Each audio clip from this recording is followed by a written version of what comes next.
The winter of 1856 came early to Ohio, swallowing the town of Larkhill in a silence too deep for comfort. The trees that lined the old northern woods seemed to lean closer that year, their branches twisting like fingers reaching for something unseen. Folks said it was the cold that kept people indoors, but those who lived nearest to the timberline whispered of a different chill, one that crept beneath the skin and settled in the bones. When the lumberjack, Elias Ward, stumbled upon the cabin, the snow was untouched, not a single footprint, not even his own after he took the first step. The door swung open at his touch, creaking as though it hadn't moved in years. Inside, 3 cribs sat side by side, carved from oak and still rocking, though the air was still as death. He swore he heard the faintest sound, like breathing, though no one else was there. Word spread fast through Larkhill. The cabin had belonged to a woman who vanished months earlier, said to have given birth to triplets no one ever saw. The midwife who had attended her was found wandering the woods days later, muttering that they came out wrong, before disappearing herself. Some said the babies never drew breath, others said they never stopped. By the time Dr. Henson rode out to investigate, the snow had turned pink near the well behind the cabin. No footprints again, just the faint echo of crying that faded when he got close. He thought it was the wind, until he leaned over the old stone rim and saw, far below, 3 tiny reflections staring back at him from the dark water, and each one blinked. In the bitter cold of January 1856, a lumberjack named Elias Ward ventured deeper into the northern Ohio woods than he ever had before. The forest was ancient and heavy with silence, the kind that pressed against the chest and made a man feel as though the world had forgotten him. Snow hung thick on the branches, muting every sound except the crunch of his boots. He was tracking fallen timber after a storm, following the scent of pine and the distant creak of old trees surrendering to the wind, when he saw the smoke, thin, gray, and rising from a chimney that should not have been there. No one lived that far north of Larkhill, at least not anymore. The settlers who had once built cabins there had long fled the isolation or the strange noises that came after nightfall. Yet there it stood, half buried in frost and shadow, its windows dark but alive with the faint flicker of movement within. Elias hesitated at the threshold, his gloved hand hovering over the latch. The door was warped from moisture, swollen at the edges, but it gave way with a deep groan when he pushed. Inside, the air was unnaturally warm, thick with the scent of old wood and something faintly metallic, like blood left too long on iron. His breath caught when he saw them, 3 small wooden cribs placed in a perfect line near the hearth. Each one was carved with strange symbols that seemed to twist when he looked too long, and each one rocked gently as if moved by invisible hands. No wind stirred the room, no draft brushed against his face, and yet the motion continued, steady and silent, the sound of creaking would faint as a heartbeat. He called out, expecting a mother's voice or the cry of an infant, but only his echo answered him. His boots sank into the soft, blackened wood floor as he stepped closer. The cribs were empty, their blankets folded neatly but indented, as if something had lain there only moments ago. A thin layer of frost clung to the edges of the cradle rails, though the fire still smoldered in the hearth. Elias touched one of the cribs, and it stopped rocking instantly, the silence that followed so complete it made his ears ring. Then, from somewhere deep in the walls, came a soft sigh like the sound of 3 children breathing in unison. Elias stumbled back, his pulse hammering. When he turned to flee, he realized with dread that his footprints in the snow outside were gone, erased completely, as though he had never come at all. Weeks before Elias Ward's discovery, the people of Larkhill had already begun whispering about a stranger who had appeared at the edge of town. She came in the thick of autumn rain, when the roads were little more than mud and the air smelled of dying leaves. No one saw where she came from or what road brought her in, but she arrived with a horse and a cart draped in black cloth, carrying the tools of her trade, a midwife's kit, old and worn, with handles polished smooth from years of use. Her name, or at least the name she gave, was Mistress Alder. She spoke little, her voice low and gravelly, and her eyes were so pale they seemed almost colorless. When she passed through the town square, the children went quiet, and even the dogs refused to bark until she was gone. Mistress Alder took lodging in a small cabin near the woods, far from the church and the other homes. Some said she was hiding from something, others said she simply preferred the company of trees. She tended to a few births in the nearby villages, always successful, But those who met her swore she muttered to herself while she worked, whispering in a language no one could name.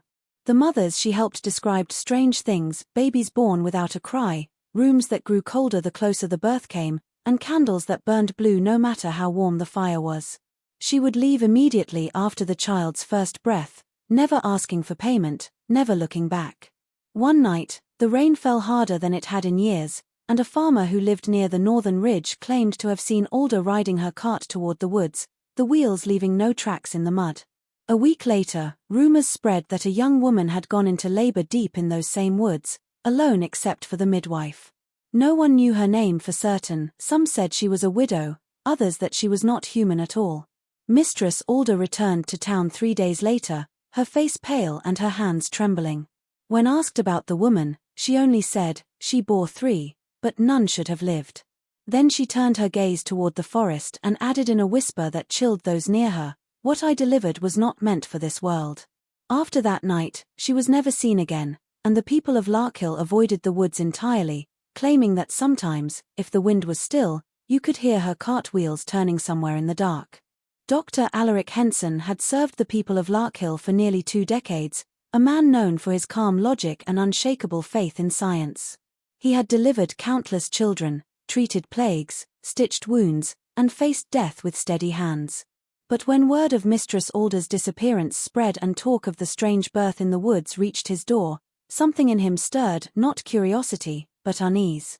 He was not a man prone to superstition, yet even he could not ignore the look in the eyes of those who spoke of the midwife's final patient. They described lights in the forest that pulsed like the heartbeat of something buried deep, and cries that didn't sound like any human infant. Against his better judgment, Henson decided to investigate, telling himself he was simply following the facts. He began by searching the town's birth records. Larkhill's small church kept meticulous ledgers, handwritten by generations of priests, detailing every birth, death, and marriage since the town's founding. When he reached the most recent entries, he found an odd addition, a page half-filled, the ink blotted and smudged, dated the night of the storm when the mysterious birth had taken place. The section where the father's name should have been written was left blank.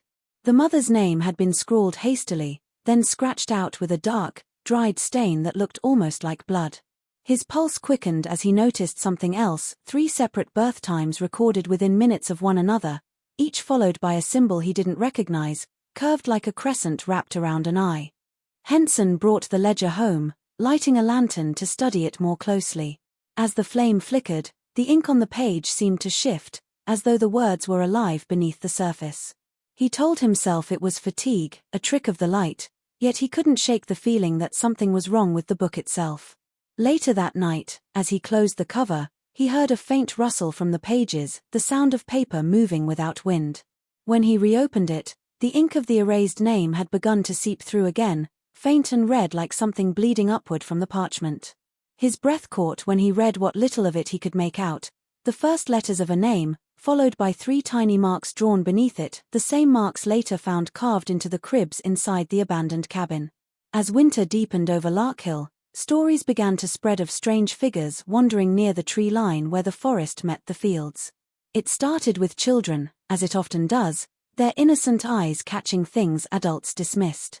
They spoke of 3 pale children playing in the snow without leaving footprints, their movements perfectly mirrored as though one shadow followed another. Farmers laughed at first, calling it fancy born of cold mornings and long nights, until grown men began seeing them too. One trapper swore he glimpsed them at dawn: 3 identical boys, barefoot and silent, standing among the trees with faces as white as ash.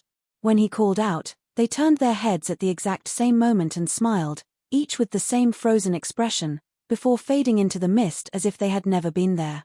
The sightings grew more frequent as the days shortened.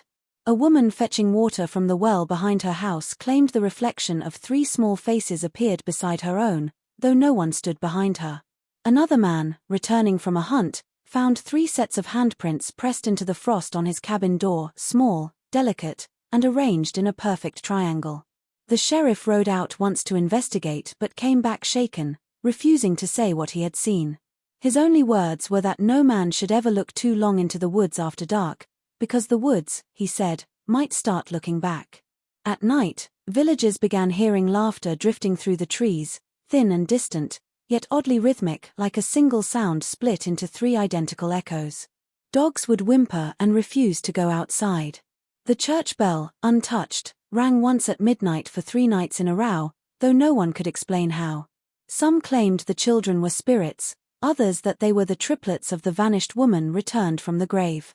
But those who saw them closest swore they were alive, breathing, moving, and speaking softly in voices that didn't belong to any child.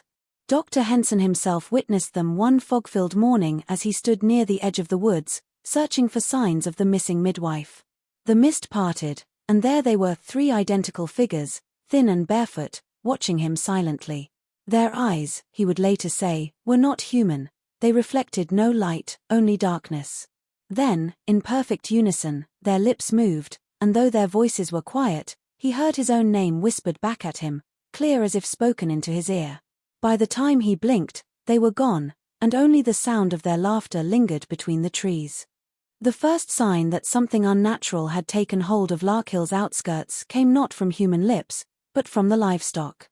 Farmers began to find their animals dead at dawn, lying in the fields without a single mark of struggle.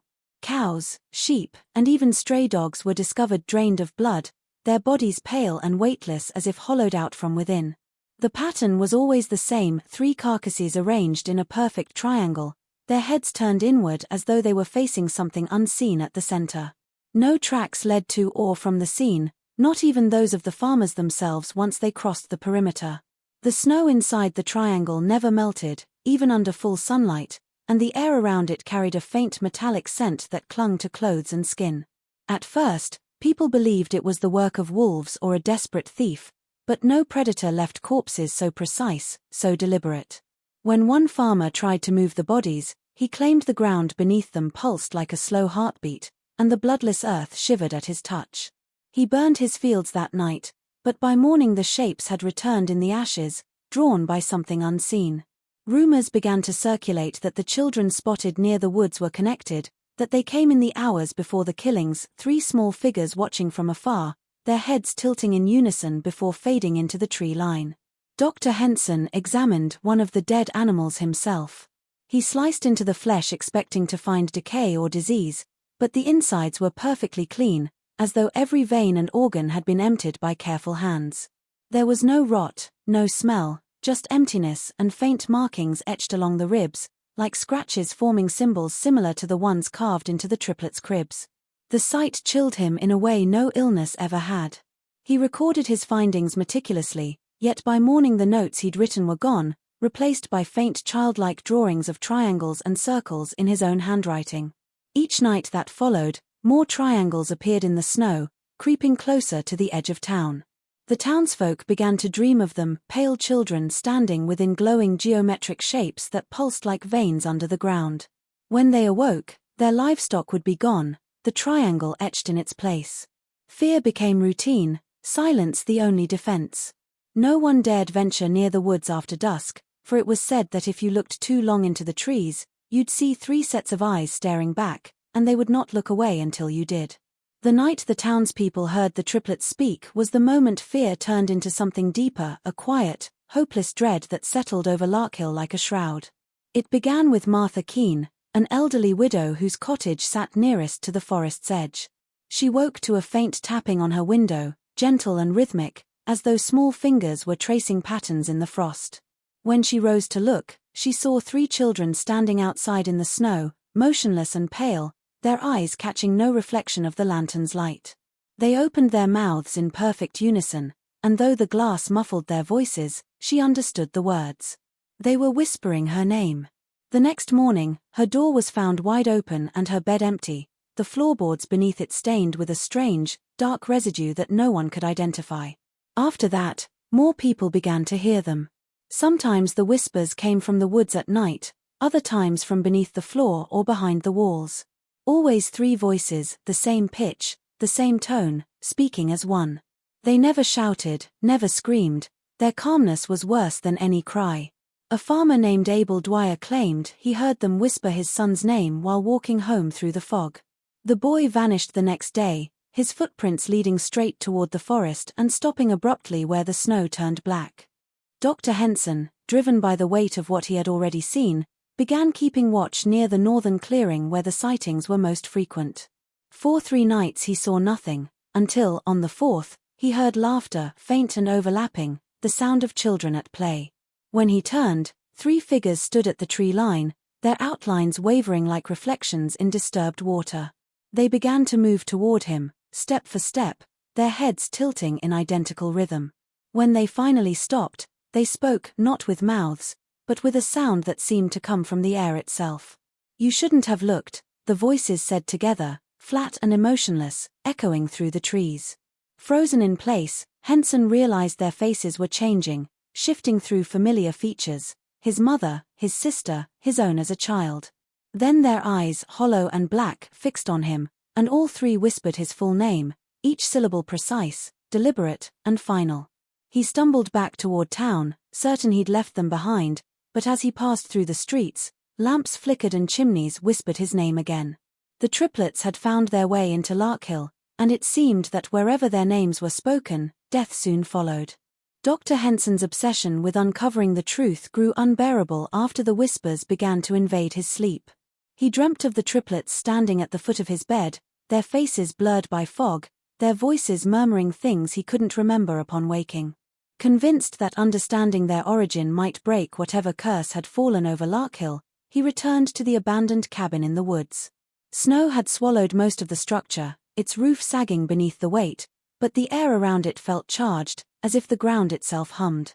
Inside, the same 3 cribs remained, untouched, their wood darker now as if stained by something old. He noticed a loose floorboard beneath the hearth and pried it open, revealing a small tin box wrapped in cloth. Inside lay a woman's diary, the pages swollen and yellowed, the ink still legible despite years of decay. The diary belonged to the mother of the triplets. Her handwriting began steady but grew erratic as the pages continued. She wrote of her pregnancy with both joy and terror, describing dreams that began the moment she conceived, dreams of whispers calling from beneath the soil, urging her to carry them to the world. She mentioned the midwife, Mistress Alder, only once, calling her a messenger rather than a healer, sent by something older than faith or science. The woman spoke of strange movements inside her womb long before the time of birth, movements that seemed deliberate, as if her unborn children were aware of her thoughts. One passage chilled Henson most. It described how, in her final months, she began hearing 3 voices in her head, each whispering the same words in perfect synchronization. They told her to prepare the cabin, to carve symbols into the wood, to build 3 cribs exactly alike so that no one may know which is which. She wrote that she awoke one night to find her hands bleeding, the symbols completed though she could not remember doing it. On the final pages, her writing deteriorated into jagged lines and half-formed sentences. She spoke of the ground beneath the cabin opening, of a lightless space where eyes stared upward from the dirt, and of something ancient and cold entering her as she screamed. The last line read, "They are not mine, yet they came through me. The soil chose me." When Henson finished reading, the fire in the hearth flickered violently though no wind touched it. From outside came the faint echo of laughter, 3 voices, distant yet familiar, and when he looked down at the diary again, the ink of the final line was still wet. The night of the great thunderstorm brought with it the discovery that turned fear into madness in Larkhill. Lightning split the sky in violent streaks, lighting the forest in ghostly flashes, and rain poured so hard it erased every trace of path and track. Dr. Henson had returned to the cabin once more, driven by something between guilt and compulsion. He could no longer tell whether his search for truth was guided by reason or by the same voices that haunted his dreams. The wind howled through the trees, carrying faint laughter that rose and fell like waves, and somewhere in the darkness, he thought he heard the sound of crying, not the cry of one child, but 3, overlapping, echoing from below the earth. The lightning illuminated something behind the cabin that he had never noticed before, an old stone well half hidden beneath tangled vines and snow. Its mouth was sealed with a heavy wooden cover, warped and blackened by age.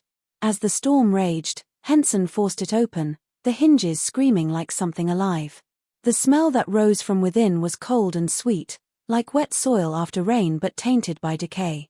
He lowered his lantern into the darkness, and its dim light revealed what looked at first like bundles of fabric resting on the stones below.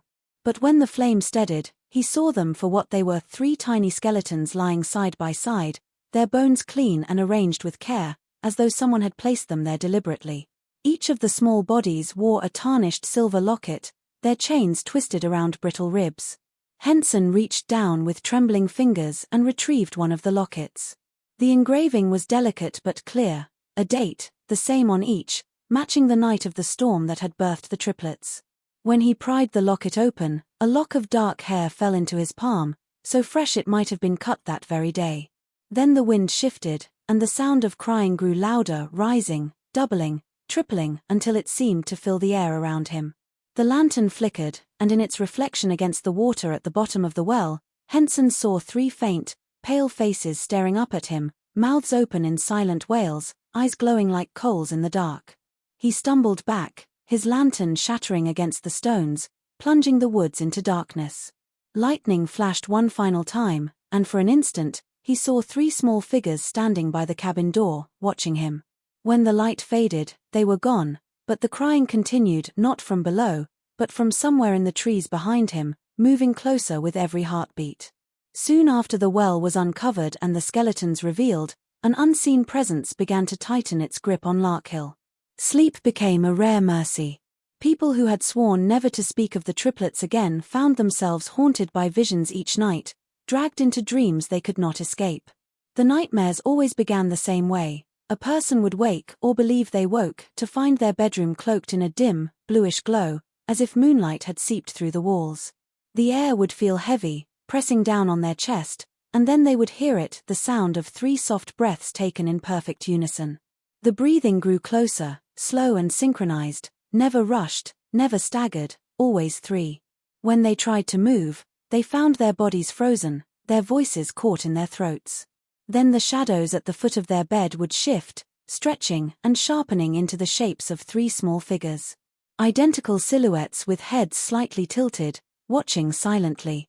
In the nightmares, their faces were always blurred, but the eyes, when they opened, glowed faintly like dying embers. Some said the children would whisper names, always the name of the dreamer, spoken with a chilling affection, as though greeting an old friend. Others described feeling 3 cold hands press against their limbs, pinning them down, measuring their heartbeat with unnatural calm. Every person who dreamed of them awoke screaming, drenched in sweat, and unable to shake the sensation that someone was still standing in the room. Most kept their terror quiet at first, afraid of being seen as hysterical. But when entire families began suffering the exact same dream on the exact same night, there was no more denying it. Even those who had not encountered the children before now found themselves marked by their midnight visits. The nightmare always ended the same way, with the triplets opening their mouths wide enough that the jaws seemed to stretch beyond what bone should allow, and with a soundless scream that shook the dreamer awake. In the daylight, the consequences emerged. The people chosen in their sleep began to disappear one by one. Doors were found ajar in the mornings, beds empty, footprints trailing only a short distance before abruptly stopping in clean snow. Sometimes a window was left cracked open, curtains fluttering eerily though the air was still. Children vanished without a cry. Adults disappeared, leaving behind warm cups of tea, chairs tipped over, books fallen open on the final page. In every home where someone went missing, the same mark was found drawn into the dust or the frost, a perfect triangle, inscribed by 3 tiny fingerprints pressed close together. By the time Dr. Henson decided to burn the cabin, Larkhill had fallen into a silence so deep that even the church bell no longer tolled. Half the town had vanished by then, not in a way that could be explained by death or flight, but as if they had been gently erased from the world. Their houses stood untouched, their fires still warm, yet no trace of them remained. Henson, consumed by guilt and disbelief, convinced himself that destroying the cabin would sever whatever tether bound the town to the triplets. The storm had returned that night, thick clouds blotting out the moon, the air charged with a restlessness that felt alive. He gathered kerosene, a single lantern, and what courage remained, and set out into the woods one last time. The forest seemed to shift as he walked, each tree bending toward him, each gust whispering in threefold harmony. When he reached the clearing, the cabin stood waiting, its windows dark, the doorway yawning open like a mouth ready to swallow him. He doused the floorboards in kerosene, the scent sharp and bitter, and struck a match.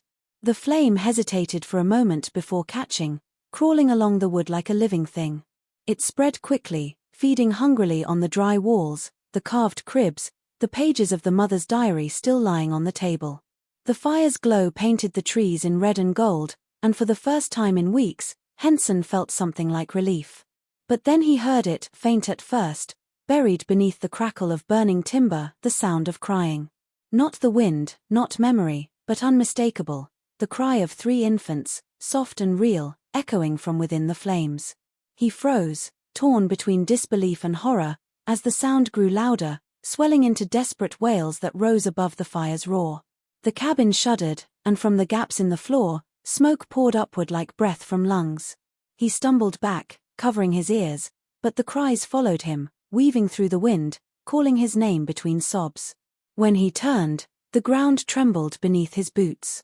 The earth split slightly near the base of the well, releasing a faint red glow that pulsed like a heartbeat. From the flames came shapes, small, pale, shifting in the smoke, 3 figures, reaching out with skeletal hands that flickered between solid and shadow. Their voices overlapped, whispering, "You freed us." Henson fled into the forest, but the light followed him, spreading like veins through the soil. By morning, the cabin was ash, the well collapsed, and the snow around it burned black. The triplets were never seen again, but for years afterward, the people of Larkhill swore they could still hear crying whenever the wind passed through the trees.